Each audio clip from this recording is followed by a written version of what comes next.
The other day I posted on Facebook that I'm 7 times more likely to go to prison than my white counterparts on any given day.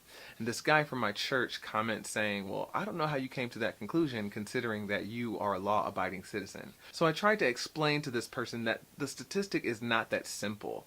Black people are not incarcerated at a higher rate than white people because black people are guilty of more crimes, but because black people are policed differently. So he responds saying that he disagrees with my opinion and that I'm arrogant for not being open to his argument to the contrary. And that type of language of argument, opinion, belief, agreement, disagreement, all point to the terms and conditions that we're talking about today.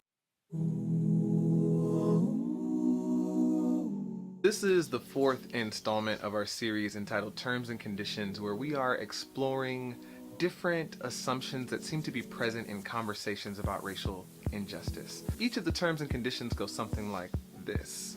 If black people expect for others to fight against racial injustice, then they better fill in the blank. And today's terms and conditions go something like this. If black people expect for others to fight against racial injustice, then they'd better convince me that there is a problem.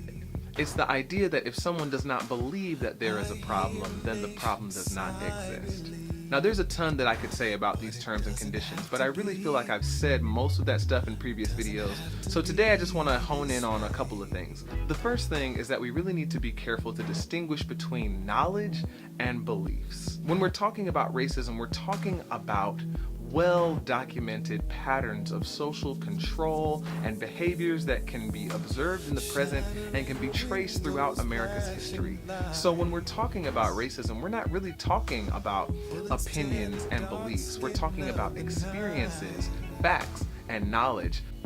Black Americans don't simply believe that racism is a thing. We know it because we've experienced it. And so no one gets to enter that conversation and reduce our knowledge to just another opinion just because they don't share that knowledge. And so people would do well to rid themselves of the idea that until they believe in a problem, that the problem does not exist. At the end of the day, something can be true whether or not you know it or not. So the refusal to give credence to a certain reality has no bearing on whether or not that reality actually exists. There seems to be this underlying misconception that drives the terms and conditions that we're talking about today. It's the misconception that black people somehow bear some kind of responsibility to convince the unconvinced that racism is a real thing that's affecting real people, and trying to get those who are unconvinced to become active in pursuing racial justice. Activist and author Daniel Hunter wrote a book called Building a Movement to End the New Jim Crow, an organizing guide. And in it, he talks about this spectrum of allies when it comes to pursuing justice and social change. On one extreme are the enthusiastic activists for social change, and on the other extreme are those who are actively opposed to pursuing that kind of social change. And in between is a whole range of other people. You have passive allies and neutral people and passive opposers. And many people assume that black people need to be working at that far end of the spectrum to convince the active opposers to become active supporters.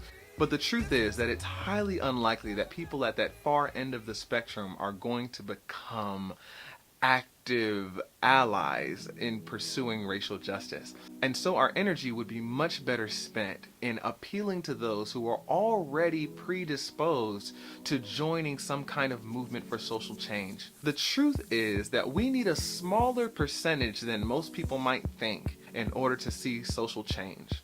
And because I take that piece of information seriously, I tend to feel relieved of the burden to convert every active opposer into an enthusiastic anti-racist. Because the truth is that we actually do not need every single person. Remembering that we don't have to convert every single active opposer into an enthusiastic anti-racist gives me a lot of hope, because it reminds me that no matter how deeply entrenched my conversation partner is in their opposition, that no one individual is holding my liberation hostage. I actually refuse to dignify that kind of ignorance with notions of power, because it makes those who refuse to see racism as the problem as it is, as some kinds of gatekeepers toward racial justice. And they do not get to decide whether or not racism is real or not. They don't get to decide whether or not we will fight against racism. They can deny racism for as long as they live. They can oppose efforts toward racial justice for as long as they live. But I refuse to suggest that they are powerful enough to stop and organize strategic and tenacious movement towards social change from a committed few.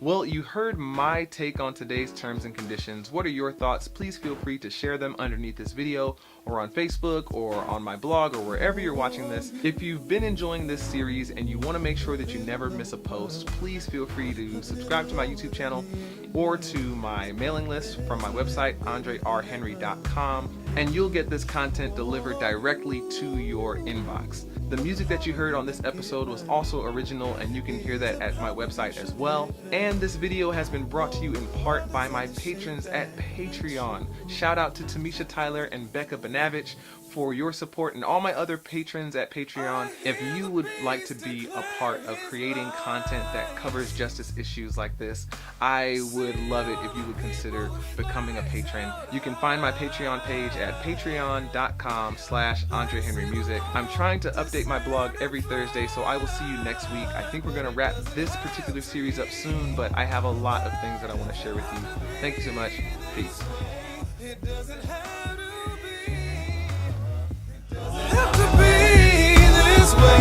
It doesn't have